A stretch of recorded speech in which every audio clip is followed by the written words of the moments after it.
دوستو حسین رضی اللہ تعالی عنہ کی مقدس ذات پر سارے مسلمان فخر کرتے ہیں، لیکن اگر حسین رضی اللہ تعالی عنہ کی مقدس ذات پر سارے مسلمان فکر کرتے ہیں تو آج پوری دنیا کو اسلام پر فخر ہوتا، کیونکہ فکر حسین تمام صحابہ کی حکمت، محنت اور ہمت کا کلائمیکس یعنی نچوڑ ہے۔ اس لیے آپ دیکھیں کہ اللہ نے حسین رضی اللہ تعالی عنہ اور حسن رضی اللہ تعالی عنہ کو بچپن میں ہی جنتی جوانوں کے سرداری کے لقب سے نواز دیا، اس لیے نہیں کہ وہ اللہ کے نبی کے نواسے تھے، بلکہ اس لیے کہ اللہ نے انہیں اسلام کے فکر سے نوازا تھا، وہ فکر جو قیامت تک کے مسلمانوں کے رگوں میں خون بن کر دوڑنا تھا۔ آئیے اس فکر کی خوبصورتی اور اہمیت کو ایک مثال سے سمجھتے ہیں۔ لگ بھگ 1400 سال پہلے جب اس دنیا کی سب سے عظیم سلطنت عرب میں قائم ہوئی تو اس کے خلیفہ حضرت عمر رضی اللہ تعالی عنہ اپنے دارالخلافہ یعنی مدینہ کے مسجد نبوی میں بہت سارے مسلمانوں کو نصیحت کرنے کے لیے منبر رسول پہ کھڑا ہوتے ہیں نیا لباس پہن کر، اور جیسے ہی وہ لوگوں کو نصیحت کرنا شروع کرتے ہیں ایک صحابی کھڑا ہو کر کے کہتے ہیں کہ واللہ ہم آپ کی بات ہرگز نہیں سنیں گے جب تک آپ ہمیں یہ نہ بتا دیں کہ جو چادر مال غنیمت میں بٹی تھی اس سے میں تو اپنا لباس نہیں سلوا پایا، لیکن آپ نے کیسے سلوا لیا۔ یہ تھی اس فکر کی خوبصورتی، یعنی اسلام کے نظام میں چاہے خلیفہ ہو چاہے عام انسان ہو، انصاف اور عدل کے معاملہ میں سب برابر۔ جیسے خلیفہ کا حق تھا تمام عوام اس کی باتوں کی اتباع کرے، ویسے ہی عوام کا یہ حق تھا کہ وہ خلیفہ سے اپنے حق کے بارے میں پوچھ سکتے تھے۔ اور قربان جائے حضرت عمر رضی اللہ تعالی عنہ پر، انہوں نے بھی وہیں پر اس صحابی رضی اللہ تعالی عنہ کو جواب دیا اپنے بیٹے حضرت عبداللہ رضی اللہ تعالی عنہ کی طرف اشارہ کر کے۔ حضرت عبداللہ رضی اللہ تعالی عنہ نے کھڑا ہو کر کے کہا کہ میں اپنا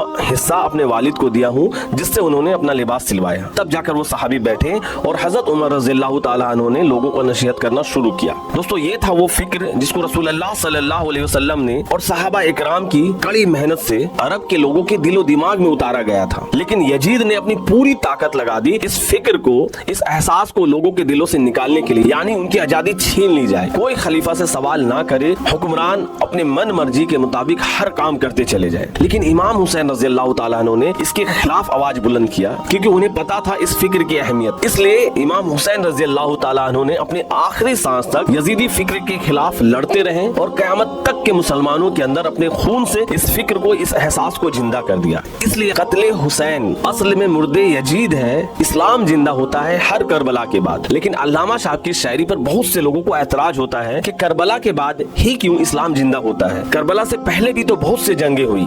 اس لیے کہ کربلا سے پہلے جتنی بھی جنگیں ہوئی اسلام میں سب میں مسلمانوں کو فتح ملا، اور اگر نقصان ہوا بھی تو دونوں طرف کی برابری نقصان ہوئی۔ لیکن کربلا واحد ایک ایسی جنگ ہے اسلام میں جس میں امام حسین رضی اللہ تعالیٰ عنہ کے حق پر ہونے کے باوجود انہیں ظاہری شکست ملی، اور اگر کربلا میں امام حسین رضی اللہ تعالیٰ عنہ کو ظاہری شکست نہ ملی ہوتی تو اس کا کتنا بڑا نقصان اسلام کو ہوتا، اس کا ہم اندازہ بھی نہیں لگا سکتے۔ مثال کے طور پر 1250 عیسوی میں جب منگول قہر بن کر اسلام پر ٹوٹے اور 100-150 سال تک اسلام پر حکومت کی، اگر کربلا کا مثال مسلمانوں کے پاس نہ ہوتا تو اتنی بڑی تباہی کے بعد کوئی مسلمان اسلام کے نام پر منگولوں کے سامنے کھڑا نہیں ہوتا، اور نہ آج فلسطین اپنے ہزاروں لوگوں کی قربانی کے بعد اسرائیل کے سامنے بیت المقدس کے لیے کھڑا رہتا۔ یہ فکر حسین ہے جو نہتے کو لشکر سے ٹکرا دیتا ہے۔